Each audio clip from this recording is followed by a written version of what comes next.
Breakup হয়ে গেলে এত কষ্ট হয় কেন? এই কোশ্চেনটা আকসার আমি শুনতে পাই যখন আমরা ব্রেকআপ ফিলিং এর কোচিং করাই। তো অ্যাকচুয়ালি ব্যাপারটা হচ্ছে, যখন তুমি কোনো সম্পর্কে থাকো, সেই সম্পর্কে থাকাকালীন তোমার মস্তিষ্কে অক্সিটোসিন এবং ডোপামিন, এই দুটো হরমোনের যে ক্ষরণ, এই দুটো হরমোনের ক্ষরণ সব থেকে বেশি হয়, যা তোমাকে হ্যাপি রাখতে সাহায্য করে বা তোমাকে সুখী অনুভব করায় যে তুমি সুখী আছো।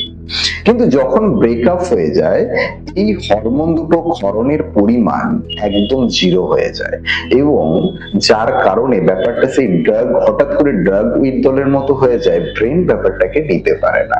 তাই এটার পেছনে একটা সায়েন্স কাজ করে। হঠাৎ করে যখন এই অক্সিটোসিন এবং ডোপামিন এই দুটো যখন বন্ধ হয়ে গেল, তখন তোমার মস্তিষ্ক একটা গিল্ট অনুভব করে এবং একটা পেইন অনুভব করে।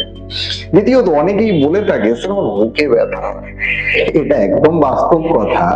ব্রেকআপ শুধু তোমার ব্রেনকে মানে মনকে তো ভেঙে দেয় এবং সাথে সাথে ব্রেনকেও ভেঙে দেয়, এবং যার একটা ব্যথা আমরা কিন্তু বুকে অনুভব করি, অর্থাৎ এটা রিয়েল, আমারও হয়েছিল। মনে রেখো, তুমি যে কষ্ট পাচ্ছ, এই কষ্টটা কিন্তু টেম্পোরারি, এই পেইনটা কিন্তু টেম্পোরারি।